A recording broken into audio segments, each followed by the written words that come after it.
नमस्कार, आप सभी का एक बार फिर से स्वागत है मेरा यूट्यूब चैनल अभ्यास.com पर। आइए आज समझते हैं त्रिकोणमिति एक्सरसाइज 8.1 का क्वेश्चन नंबर 5 और 6। इससे पहले वाले वीडियो में क्वेश्चन नंबर 3 और 4 कर चुके हैं। आज देखते हैं क्वेश्चन नंबर 5 और 6 को कैसे सॉल्व करना है। तो शुरू करते हैं।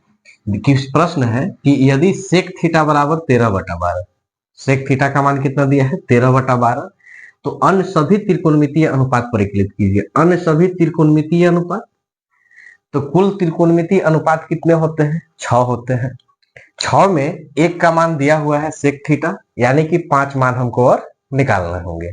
ठीक है, तो देखिए यहां पे दिया हुआ है कि सेक थीटा बराबर 13/12। सेक थीटा का सूत्र क्या होता है sine cos tan cosec sec, यानी कि कॉस का उल्टा। तो कॉस का होता है b/h, तो उसका उल्टा हो जाएगा h/b। इसका मतलब ये हुआ कि ऊपर h है तो ऊपर 13, नीचे b है तो नीचे 12। तो यहां से हमें दो मान प्राप्त हो जाएगा। किसका किसका? h का मान कितना है 13 और b का मान कितना है 12। अगर आप सेंटीमीटर मात्रक लगाना चाहते हैं तो लगा लीजिए, उससे कोई दिक्कत नहीं है। ठीक है, तो हमारे पास दो मान आ गए। पहला मान आ गया h का और दूसरा मान आ गया b का।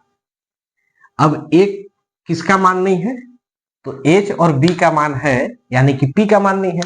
तो हमें सबसे पहले p का मान ज्ञात करना होगा। तो p का सूत्र क्या होता है √h² माइनस b²। ये p का सूत्र होता है। तो p बराबर √h का मान देखेंगे कितना है 13, तो 13 का स्क्वायर हो जाएगा, माइनस b का मान कितना है 12, तो 12 का स्क्वायर हो जाएगा। ठीक है, तो p बराबर √13 का स्क्वायर मतलब 13 गुना 13, तो 13 गुना 13 करेंगे तो आएगा 169, माइनस 12 का स्क्वायर मतलब 12 गुना 12, तो आ जाएगा 144। तो p बराबर अब घटा लीजिए, 9 में से 4 जाएगा तो 5, और 6 में से 4 जाएगा तो 2, 1 से गया खत्म। तो p का मान कितना आ गया 25 का वर्गमूल कितना आ गया 5। यानी कि हमारे पास अब तीनों भुजाओं का मान प्राप्त है, p भी है, h भी है और b भी है। तो हम आसानी से 6 त्रिकोणमिति को लिख सकते हैं। तो यहाँ पे सेक थीटा दिया हुआ है, तो सेक छोड़कर बाकी 5 जो त्रिकोणमितीय अनुपात हुए उनका मान हमको दिखा देना है। तो आइए एक एक करके उनका मान दिखा देते हैं। पहला है साइन थीटा।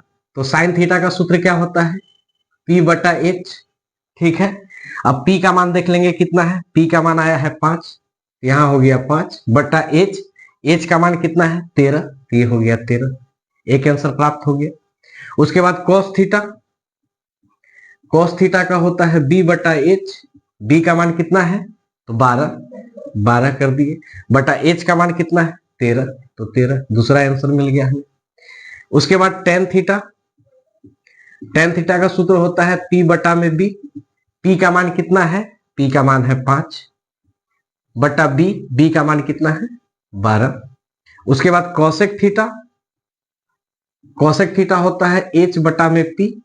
तो h का मान कितना है 13, तो 13 कर दिए, बटा p का मान कितना आया है 5। कौशिक के बाद सेक होता है, तो सेक का मान नहीं निकालना है क्योंकि सेक का मान दिया हुआ है। तो उसके बाद कौन बच गया कॉट थीटा। तो कॉट थीटा बराबर होता है b/p। b का मान देख लेंगे कितना है 12 और p का मान कितना है 5। इस तरह से 5 त्रिकोणमितीय अनुपात का मान प्राप्त हो गया। ये चैप्टर बहुत आसान है, बशर्ते आपको फार्मूला याद होना चाहिए। ठीक है, अब आइए देखते हैं क्वेश्चन नंबर 6। क्वेश्चन नंबर 6 जो है इसमें कह रहा है कि कोण ए और कोण बी न्यून कोण है। जहां cos a बराबर cos b हो तो दिखाइए कि कोण a बराबर कोण b। इसको हल करने की बहुत सारी विधियां हैं, जो हमें सबसे सरल लगता है। आइए उस विधि से इसको सॉल्व करते हैं। तो सबसे पहला बात जो दिया हुआ है पहले लिख लेंगे कि दिया क्या है, तो दिया है कि कोण a और कोण b कैसा है न्यून कोण है। क्या है न्यून कोण है। तथा एक बात और दिया हुआ है, और क्या दिया हुआ है कि cos a बराबर cos b। कॉस ए बराबर कॉस बी है। तो हमें सिद्ध क्या करना है, दिखाइए, यानी कि प्रूफ करना है, सिद्ध करना है। क्या दिखाना है, यहां लिख देते हैं सिद्ध करना है या दिखाना है, सिद्ध करना है कि कोण ए जो है वो बराबर है कोण बी का। ठीक है, तो जो यहां पे दिया हुआ है कि कोण ए और कोण बी न्यून कोण है, तो हमें पता होना चाहिए कि न्यून कोण किसे कहते हैं। तो वह कोण जो 0 डिग्री से बड़ा और 90 डिग्री से छोटा होता है न्यून कोण कहलाता है। यानी कि हम या तो कोण ए और कोण बी किसी में से न्यून कोण मान सकते हैं।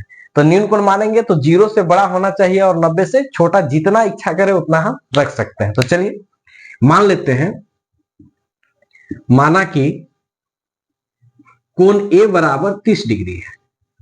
मान लिए कि कोण ए कितना डिग्री है, 30 डिग्री। 30 डिग्री न्यून कोण है कि नहीं, क्योंकि 0 डिग्री से बड़ा है और 90 डिग्री से छोटा है। तो जो दिया हुआ है यहां कि cos A बराबर cos B, ठीक है ना। तो अब यहां पे हम क्या करेंगे कि cos A का मान हम कितना माने हैं, 30 डिग्री। देखिए A का मान कितना है, 30, तो यहां पे रख देते हैं 30 डिग्री बराबर cos B। अब यहां क्या होगा कि एक cos से एक cos कैंसिल हुआ, कट गया।